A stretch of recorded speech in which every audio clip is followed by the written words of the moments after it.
Pegasus जासूसी कांड को लेकर अमेरिकी अखबार द न्यूयॉर्क टाइम्स की एक हालिया रिपोर्ट ने देश की राजनीति में खलबली मचा दी है।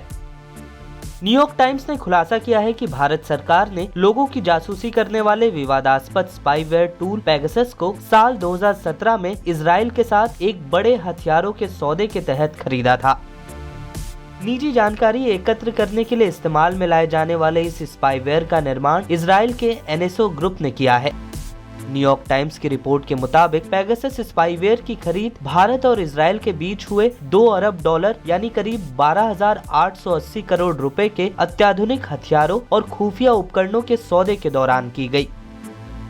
न्यूयॉर्क टाइम्स के मुताबिक पेगासस की खरीद भारत के अलावा पोलैंड और हंगरी ने भी की थी। न्यूयॉर्क टाइम्स की हालिया रिपोर्ट इस बात को लेकर है कि किस तरह से NSO के पेगासस स्पाईवेयर का इस्तेमाल करके इजराइल ने दुनिया भर में राजनयिक लाभ हासिल किए। रिपोर्ट में इस बात का भी खुलासा किया गया है कि अमेरिकी खुफिया एजेंसी FBI ने पेगासस की तरह ही एक अन्य स्पाईवेयर टूल की खरीदारी की थी।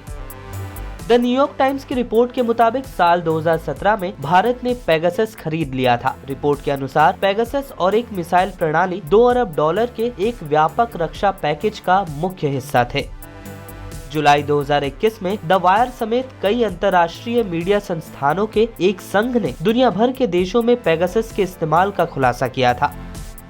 भारत में भी एमनेस्टी इंटरनेशनल की सुरक्षा लैब द्वारा किए गए फॉरेंसिक विश्लेषण में पेगासस के इस्तेमाल के 10 से ज्यादा मामले पाए गए थे। वहीं इस मामले को लेकर कांग्रेस नेता राहुल गांधी ने मोदी सरकार पर देशद्रोह का आरोप लगाया है। राहुल गांधी ने कहा कि मोदी सरकार ने हमारे लोकतंत्र की प्राथमिक संस्थाओं, राजनेताओं और जनता की जासूसी करने के लिए पेगासस खरीदा और सत्ता पक्ष, विपक्ष, सेना, न्यायपालिका सबको निशाना बनाया है। ये देशद्रोह है। वहीं इस मामले को लेकर पिछले साल 27 अक्टूबर को केंद्र सरकार के ढुलमुल रवैये के बाद सुप्रीम कोर्ट ने रिटायर्ड जस्टिस RV रविंद्रन की अध्यक्षता में एक्सपर्ट कमेटी का गठन किया था। पेगासस को लेकर पिछले साल संसद का मॉनसून सत्र भी हंगामे की भेंट चढ़ गया था। मॉनसून सत्र के दौरान राज्यसभा में सरकार और विपक्ष के बीच खासी तकरार देखी गई थी।